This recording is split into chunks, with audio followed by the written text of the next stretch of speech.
नमस्कार दर्शक बंधु जय श्री राधे।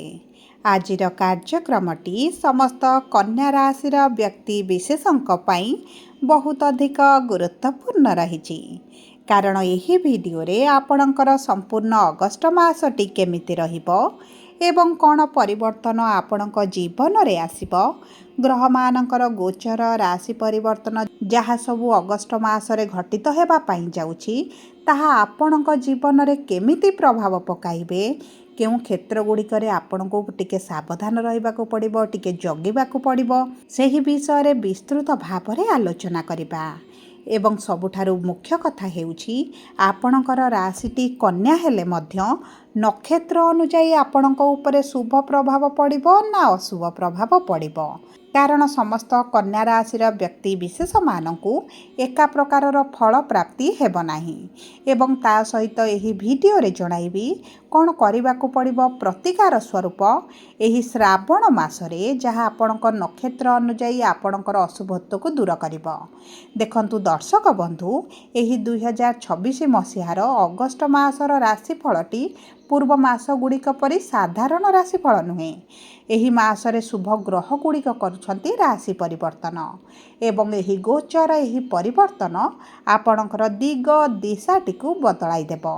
तेबे विलंब न करी आसंतु कार्यक्रमटी को आगकु बढ़ाइबा किंतु भिडियोटी आरंभ करिबा पूर्वरु जदि आपणकर भी कन्या राशि होइथाए एवं आपण भी ईश्वर को आंतरिक भक्ति एवं विश्वास करंती तेबे भिडियोटी को लाइक करंतु कमेंट बॉक्स रे जय जगन्नाथ जय माँ लक्ष्मी अवश्य लिखि दियंतु। ता सहित आम सह जोगाजोग करिबा पई भिडियोर मध्य भाग रे एक व्हाट्सएप नंबर टिए दिया जाइछि जो नंबर साहाय्य रे आपण आम सह जोगाजोग करी निजर नूतन कुंडली प्रस्तुत करि परिबे कुंडली विश्लेषण कराई परिबे किंबा आपणकर चाकरी विवाह व्यवसाय प्रेम संपर्क शिक्षा स्वास्थ्य संतान को नहीं किछि समस्या रहिछि ताहार सहजरे एवं स्वल्प मूल्य रे समाधान करि परिबे।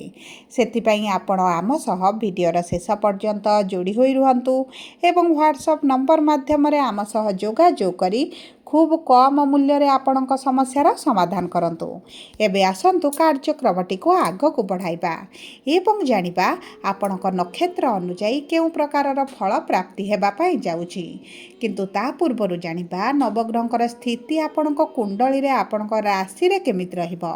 आपणक लग्न भाव रे शुक्र षष्ठ भाव रे राहु सप्तम भाव रे शनि नवम भाव रे मंगल दशम भाव रे बुध एकादश भाव रे देवगुरु बृहस्पति एवं सूर्य द्वादश भाव रे केतु विराजमान करिछंती जहा फल रे सेही ग्रह गुड़िकरे सेमानकर प्रभाव अधिक रहिबो।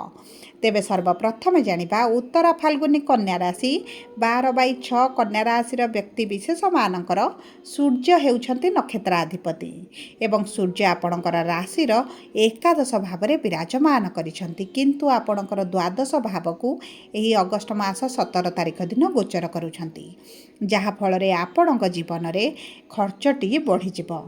आपणकर किछिटा अर्थ गुड़िक मेडिकल खर्च हो पारे प्रिय परिजनक पई खर्च हो पारे किछिटा दीर्घ दिन रे इच्छा अभिलाष रहितला से दिगरे खर्च हो पारे किंतु देखंतु जदि आपणकर पूर्वरु धर्मयात्रा तीर्थयात्रा करबा पई चाहुतिले तेबे एही समयटी आपणक पई अत्यंत शुभदायक रहिबो किंतु राहु जेहेतु षष्ठ भाव रे अछंती किछिटा चोरी हो पारे किछिटा हजि पारे से दिग प्रति आपणको दृष्टि देबाको पड़िबो किंतु आपणकर रस्याधिपति बुध जेहेतु आपणक दशम भाव रे केंद्र रे विराजमान करिसंती कर्म क्षेत्र रे शुभाशुभ फल प्राप्ति करिवे।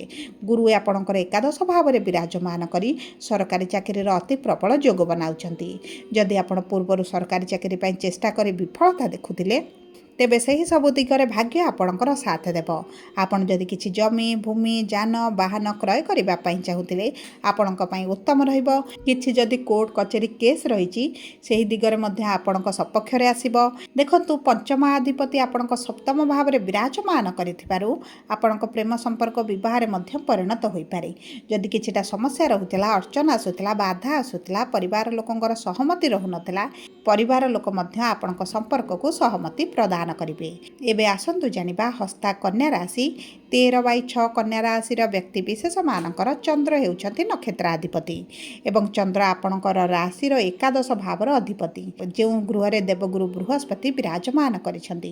ଗୁରୁଙ୍କର ପଞ୍ଚମ ଦୃଷ୍ଟି ଆପଣଙ୍କ ତୃତୀୟ ଭାବକୁ ଥିବାରୁ ଯଦି ଆପଣ ଅନଲାଇନ୍ ରିଲେଟେଡ୍ କିଛିଟା କାର୍ଯ୍ୟ କରୁଛନ୍ତି, IT ଫିଲ୍ଡ AI ସେକ୍ଟରରେ ଅଛନ୍ତି, କିମ୍ବା ଆପଣ ସଫ୍ଟୱେୟାର ଲାଇନ୍ରେ କିଛି କାର୍ଯ୍ୟ କରୁଛନ୍ତି, କିମ୍ବା ଆପଣ ଅନଲାଇନ୍ରେ କିଛିଟା ବ୍ୟବସାୟ କରୁଛନ୍ତି, ସେହିସବୁ କ୍ଷେତ୍ରରେ ଶୁଭାଶୁଭ ଫଳ ପ୍ରାପ୍ତି ହେବ।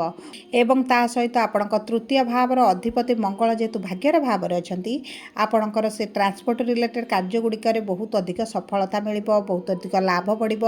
ରୋଜଗାରରେ ଯଦି ପୂର୍ବରୁ ମାନ୍ଦା ପରିସ୍ଥିତି ଦେଖୁଥିଲେ, ସେହି କ୍ଷେତ୍ରରେ ଶୁଭାଶୁଭ ଫଳ ପ୍ରାପ୍ତି ହେବ। ଶନି ସପ୍ତମ ଭାବରେ ବକ୍ରି ଥିବାରୁ ଆପଣଙ୍କ ଷଷ୍ଠ ଭାବକୁ ମଧ୍ୟ ପ୍ରଭାବିତ କରୁଛନ୍ତି, ଯେଉଁ କାରଣରୁ ଗୁପ୍ତ ଶତ୍ରୁମାନେ ସମସ୍ୟା ସୃଷ୍ଟି କରିବେ, କିନ୍ତୁ ଆପଣ ଏହି ସମୟ ମଧ୍ୟରେ ସେମାନଙ୍କୁ ଚିହ୍ନଟ କରିବେ ଏବଂ କିଛି ସମ୍ପର୍କ ଆପଣଙ୍କର ମଧ୍ୟ ତୁଟିଯିବ। ଯଦି ପୂର୍ବରୁ କିଛିଟା ପୈତୃକ ସମ୍ପତ୍ତିକୁ ନେଇ ଝଗଡ଼ା, ମନମାଳିନ, ମତଭେଦ ଭଳି ପରିସ୍ଥିତି ଚାଲିଥିଲା, ସେହିସବୁ କ୍ଷେତ୍ରରେ ଆପଣଙ୍କୁ ଶୁଭ ଫଳ ପ୍ରାପ୍ତି ହେବ। ଆପଣଙ୍କ ପ୍ରାପ୍ୟ ଆପଣଙ୍କୁ ମିଳିଯିବ।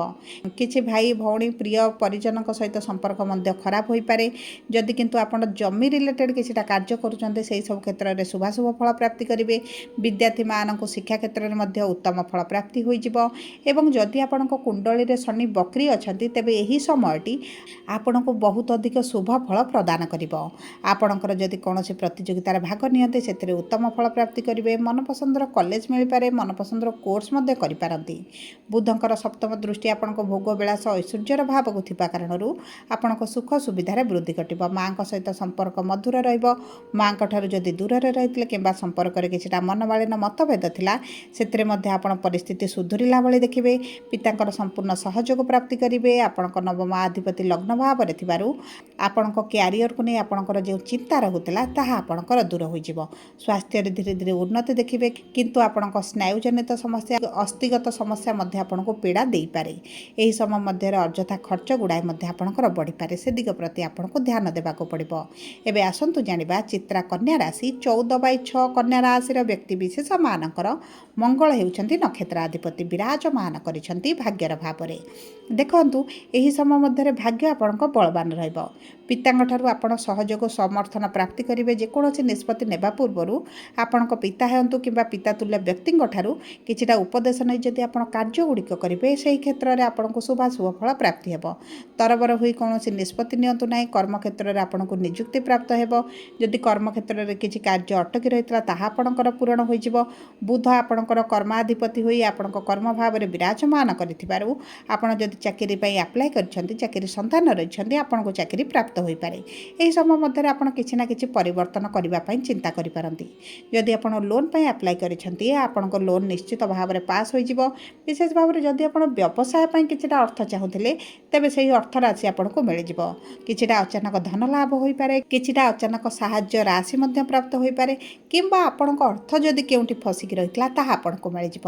ଆପଣଙ୍କର ଯଦି ଦୀର୍ଘ ଦିନ ହେଲା ସନ୍ତାନ ପ୍ରାପ୍ତିରେ ସମସ୍ୟା ଆସୁଥିଲା, ସନ୍ତାନ ପ୍ରାପ୍ତି ହୋଇପାରୁନଥିଲା, ବାଧା ବିଘ୍ନ ଦେଖୁଥିଲେ, ତେବେ ସନ୍ତାନ ସୁଖ ଆପଣଙ୍କୁ ପ୍ରାପ୍ତି ହେବ। ଆପଣଙ୍କ ସନ୍ତାନଙ୍କ ଭାଗ୍ୟ ସାଥ ଦେବ। ଆପଣଙ୍କ ଗୃହରେ କିଛି ଶୁଭ କାର୍ଯ୍ୟ ଅନୁଷ୍ଠିତ ମଧ୍ୟ ହୋଇପାରେ, ଯେଉଁ କାରଣରୁ ଆପଣଙ୍କର ଅର୍ଥ ଖର୍ଚ୍ଚ ହେବ, କିନ୍ତୁ ସେହି ଅର୍ଥ ଖର୍ଚ୍ଚଟି ଆପଣଙ୍କୁ ସନ୍ତୁଷ୍ଟି ପ୍ରଦାନ କରିବ। ଯଦି ପୂର୍ବରୁ ଆପଣ ବିଦେଶ ଯାତ୍ରା କରିବା ପାଇଁ ଚାହୁଁଥିଲେ ଏବଂ ବିଦେଶ ଯାତ୍ରାରେ ସମସ୍ୟା ଆସୁଥିଲା, ସେହି ସମସ୍ୟା ଗୁଡ଼ିକ ଦୂର ହୋଇଯିବ। ଏବଂ ଦେଖନ୍ତୁ, ଏହି ସମୟ ମଧ୍ୟରେ ଆପଣଙ୍କର କିଛିଟା ନୂତନ ବନ୍ଧୁମାନେ ମଧ୍ୟ ସୃଷ୍ଟି ହୋଇପାରନ୍ତି। ଏବେ ଆସନ୍ତୁ ଜାଣିବା କ'ଣ ରହିଛି ସହଜ ଏବଂ ସରଳ ପ୍ରତିକାର।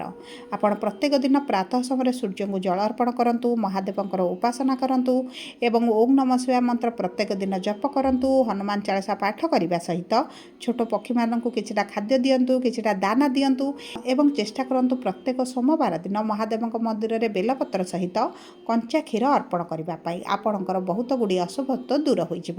ସବୁ ପରେ ଯଦି ଆପଣଙ୍କର କନ୍ୟା ରାଶି ହୋଇଥାଏ, ଭିଡ଼ିଓଟି କିଭଳି ଲାଗିଲା କମେଣ୍ଟ ବକ୍ସରେ ଲେଖି ଜଣାନ୍ତୁ। ଯଦି ପ୍ରଥମ ଥର ଆମ ଚ୍ୟାନେଲକୁ ଆସିଛନ୍ତି, ଚ୍ୟାନେଲଟିକୁ ସବସ୍କ୍ରାଇବ୍ କରନ୍ତୁ।